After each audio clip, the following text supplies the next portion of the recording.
Magandang araw mga ka-abi. So for today's video, mag-update lang tayo sa mga kalapati natin. Ayan, so ito yung dalawang kalapati natin. So hindi ko alam kung magkapares na tong dalawa na to. So mukhang hindi pa sila nagpapares. Ito yung dalawa natin na to. Ayan, medyo pumuputok-putok na ilong na itong blue bar natin. Yung hen natin no? Yung classic racing homer natin na hen. So yan yung pinagpares natin. Kaso ngayon ayaw ata magpares. Parang nagtutukaan pa sila. So check ko mamaya kung pares na ba talaga itong dalawa na to. Kung hindi nga, bali yung dalawa ang mukhang basura yung pagpaparisi natin. So kasi start na ng breeding ng South ata ngayon. So kaso ako wala pa ako kahit na pang Norte. So dalawa pa lang yung pang Norte natin. Check ko yung ibang breeder natin. So ito nga mga ka-abi, yung breeder natin na ginagamit. Ayan. So wala pa silang itlog ulit. So nag-itlog to, wala kang similya. So hindi ko alam kung bakit. At medyo maiedad na rin kasi itong kak natin na to. Kailangan makakuha tayo ng pang-stock dito. Kaso yung magiging anak nila, baka gawin ko muna na panglaban o pangkarera. Pero etong dalawa na to, binread ko talaga para pang-stock yung anak nila. Kaso nga mga kabi, yung unang itlogan nila o yung pisaan nila, wala kang similya. So bata pa tong hen natin, etong kak natin medyo may edad na. So yun yung problema. So hindi ko alam kung ano mangyayari dito sa pag-breed natin. Kaya kailangan makapagsalang na tayo ng ibang breeder. Hindi ko kasi matutukan to mga kabi kasi wala ako dito. So ayan, kaya siguro kulang to sa vitamins. Papasubuan na lang natin ng vitamins ngayon. So siguro B12 at saka calcium yung ibibigay natin dito sa both kak and hen. Ito dito sa magkapares na to. So calcium saka B12 o B complex yung ibibigay natin dito sa dalawa na to para makapag-itlog na. Ayan, so sayang kasi yung panahon kasi kapag ganito na matagal nyo na binibreed mga kabi tapos wala pang itlog, so sayang nga yung panahon natin na pag-breed dito. So need natin na kailangan talaga makapagparami tayo agad. Ayan.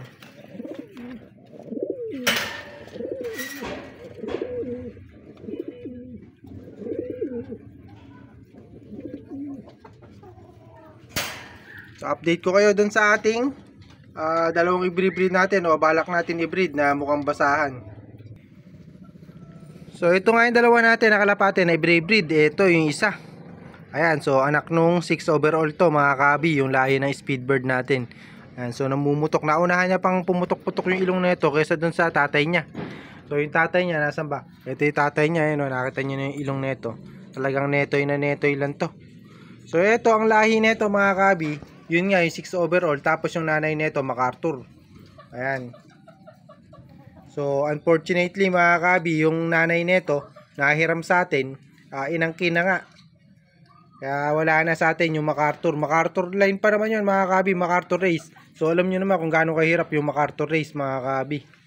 So yun yung lahi nung nanay niya. Kaso nahiram nga sa atin, hindi na naisoli. Ayan. Tapos ito naman yung footers line natin. Ayan, medyo mukhang basahan. Pero okay na yung mga balahibo nila. Papalit na. Ayan, kung mapapansin nyo sa balahibo na ito, medyo nawala na yung mga ibang kulay basahan. O yung kulay basura. Ayan o, nakita nyo siguro. So, pagkatapos na itong maglugon, mga kabi, sasalang ko nga yung dalawa na to. Bali, ang gagawin ko dito, mga kabi, bubunutan nga natin ng pakpak o ng bagwis yung mga kalapate natin na to para mabilis nga natin na mapag-itlog at mapagpares to mga kabi. Yan. So galing to kay paring Sadyan itong kalapati natin na to. Napanalunan nga sa auction ng lahi nito Hooters line nga ni Angelo Gante. So sa auction to napanalunan. Ayan.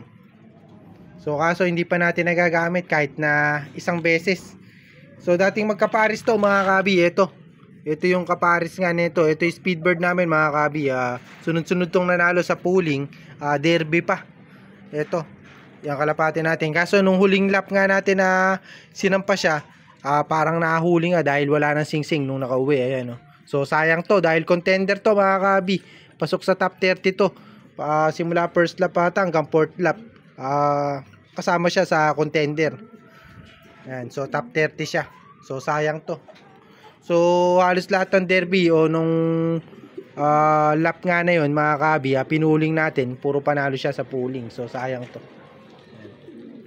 So yan yung pagpaparisin natin. Mukha lang basura to yung dalawa natin na to, pero matindi bloodline nitong dalawa na to. Ayan, nakita nyo naman siguro itsura.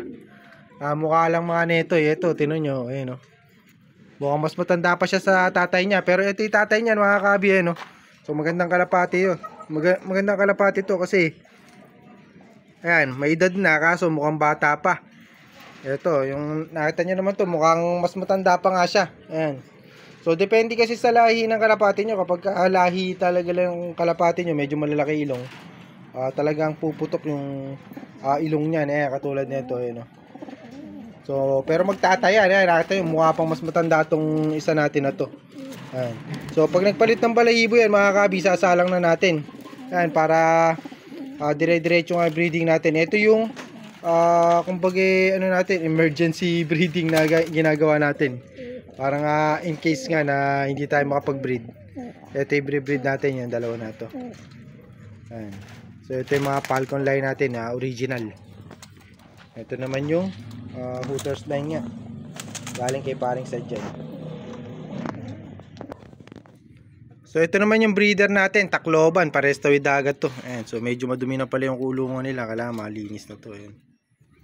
Nakita nyo naman yung itsura. Quality. Ito yung anak nila. Yung walang masisilip mga kabi. Ayan. Natatakpan yung isa, so hindi ko alam kung blue bar to. Ayan natin.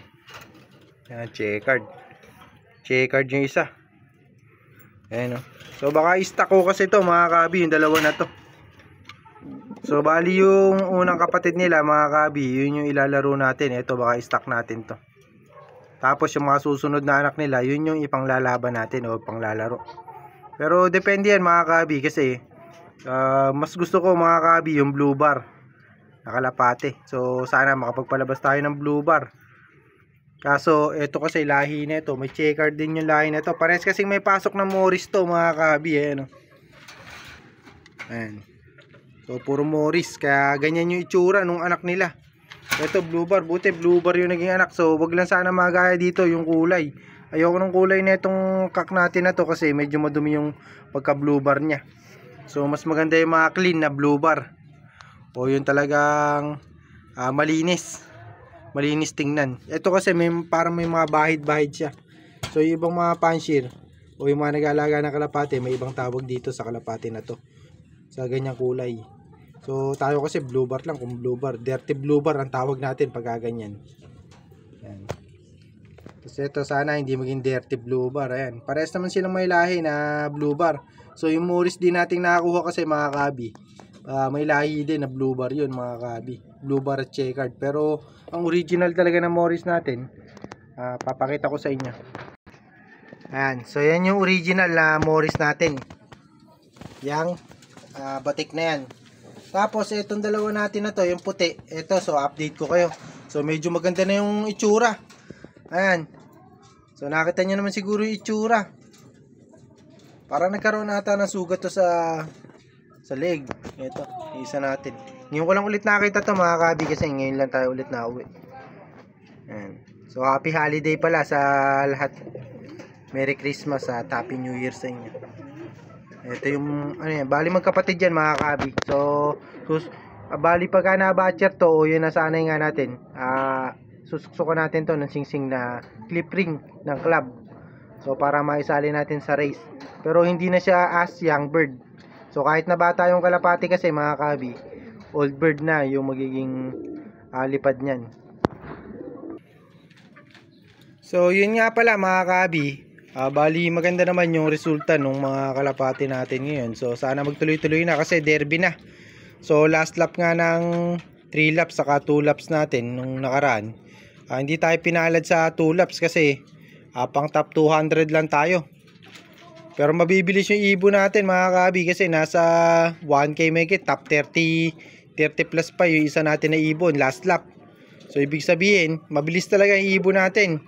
Medyo mabagal lang sila nung first lap nga nun kasi medyo malapit yung hagis. So kaya siguro kumbaga kinulang sila sa lipad o kinapos sila sa paglipad. Medyo matagal sila bago bumaba at saka maiklak. So siguro baka naglibot-libot pa. Pero nung nitong huling lap mga kabi, top 30 nga tayo sa club natin dun sa isang kalapati natin. Talagang mabibilis naman, puro 1K yung speed. Pero nung nakaraan ata, yung first lap nila, nung medyo malapit pa yung hagis, para nag-speed ata ng kulang 900, saka 900, saka 1,000 yung mga kalapati natin. So kaya hindi sila nasama sa top 100. Top 100 data yung overall, mga kabi. So sa mga nagtatanong pala o mga newbie, ang tinatawag na overall champion ka kapag ka pasok ka dun sa mga may premyo. So hindi katulad nung halimbawa top 50 lang yung may premyo. Yun lang yung overall. Pagka 51 o 58 ka o 99 ka, 100, so hindi ka na overall nun, mga kabi, hindi ka kasama sa overall champion. So ang mga kasama lang sa overall champion yung merong mga may premyo. Yun yung sa akin, mga kabi.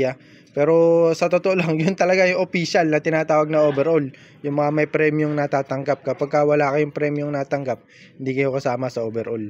So yung mga kalapati naman natin, saka tayo mismo, nakakatanggap naman din tayo ng mga ganyang overall. Kaso hindi pa yung mga major prize na 1, 2, 3. So hindi pa tayo nakakakuha niyan.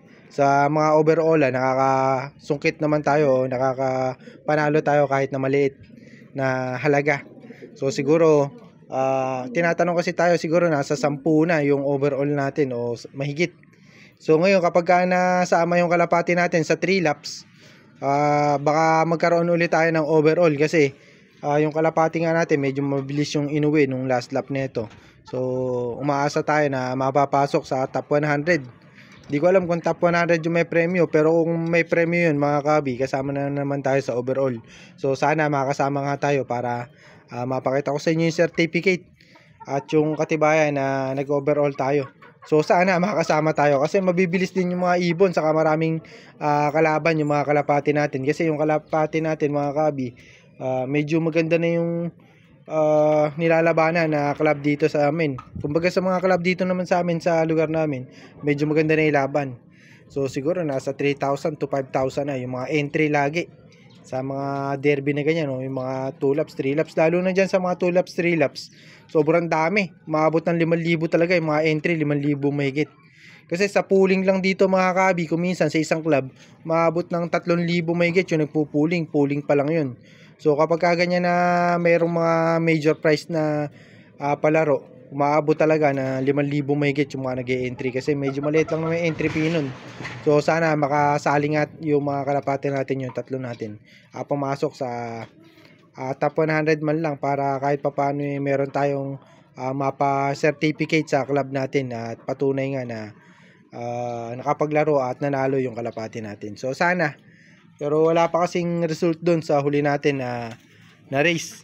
Oy, dun pala sa so isa pa lang yung may result, top 200 nga tayo dun sa natin na yun, sa club natin. So hindi tayo maabot. So marami naman kasi naglalaro, kaya ganun talaga.